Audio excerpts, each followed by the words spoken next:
We've just got back from Lake Kawaguchi and we got some amazing views of Mount Fuji. You can check out the previous video for that.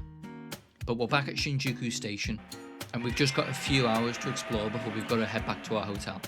So in this video we're going to explore some of the things that you can do within a 10-minute radius of the station if you're on a really tight schedule. So first up is the 3D cat billboard, and this is just outside Shinjuku Station. From inside the station, take one of the east exits, go up the green steps and keep going straight ahead. The cat will show up in between other advertisements and there's a longer animation every 15 minutes or so. It's pretty cool technology. It looks a lot better in real life than in my video. Also, as a cat owner, the pushing of random objects off shelves hits close to home.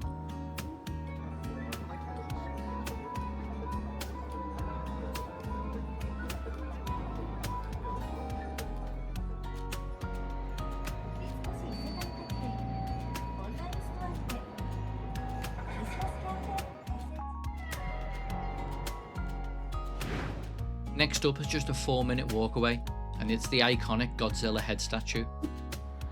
It's located on top of the Shinjuku Toho building, which also houses a cinema and a food court. The Hotel Gracery is located there too, and that could be an option if you're looking for somewhere to stay in Shinjuku. I think it's around £200 per night, which is a bit pricey for us. The Hotel Terrace has great views of Godzilla's head though, so if you are a fan, it might be worth it.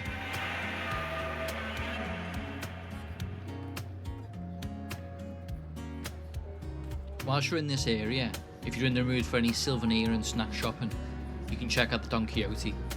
This one's pretty big with 5 floors. It can be a bit chaotic, but great for finding all the limited edition Kit Kats. Now for food in this area, if you're a fan of ramen, I'd recommend Ichiran. It's quite a famous chain of restaurants across Japan, and they're pretty unique as it's an interaction-free experience, which as an introvert I can appreciate. There can sometimes be really big queues, but it looks like we're lucky today, and we were in within 20 minutes. It was founded in 1960 in Fukuoka, which is a really cool city in Kyushu that we visited in a previous video. Firstly, you order the ramen that you want from the vending machine. We've gone for pork tonkotsu, which is a pork bone ramen and a speciality of Fukuoka.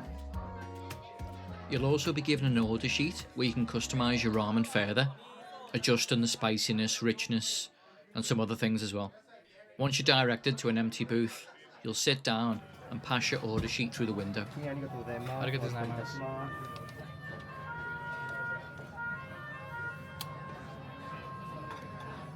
And then all you need to do is wait.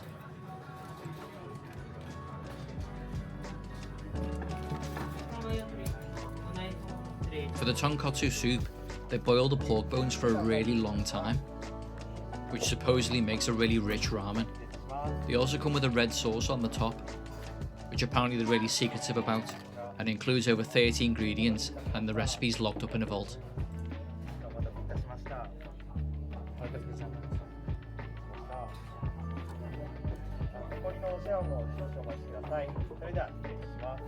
It might not be for everyone, but I really enjoyed the ramen booth experience.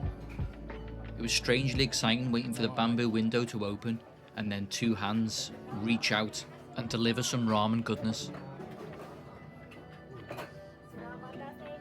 It's definitely needed too, because I think I've caught a cold in Lake Kawaguchi. It was a lot colder there than in the city, and I'm hoping this broth will be a quick cure.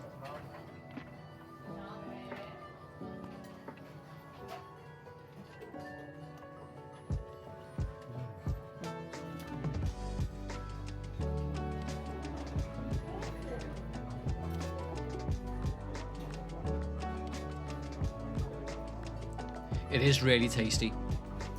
I just don't know how people can eat the ramen quickly and get out though, because it's so hot.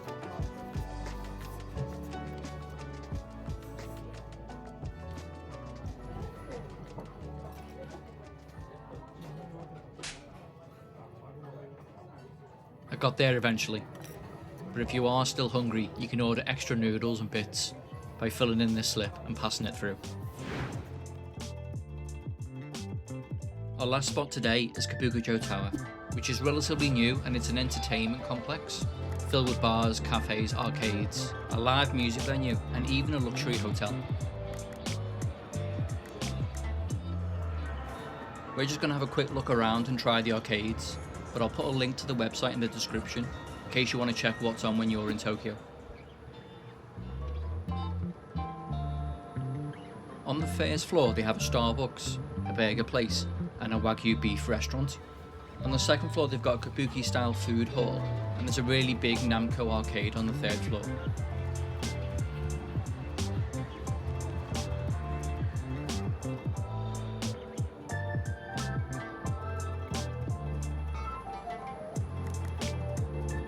We're here in the early afternoon, so it's quite quiet to be honest, but it definitely livens up later on, and they usually have some sort of live music on too.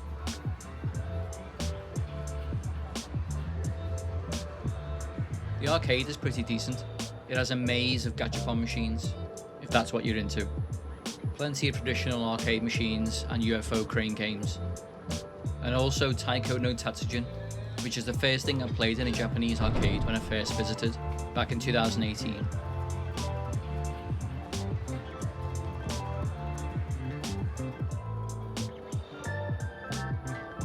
Didn't think I'd spot Carlsberg in a Japanese bar.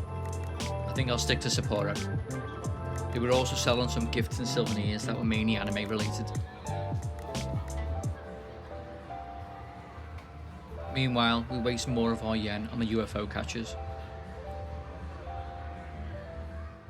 Oh, it knows what it's doing, it knows what it's doing. We're just going to head back to the hotel and have a bit of a chill before we head back out tonight to Shibuya. We're going to be checking out the famous crossing, a secret bar hidden behind a vending machine, and the amazing Shibuya Sky observation deck. So we'll see you in the next one.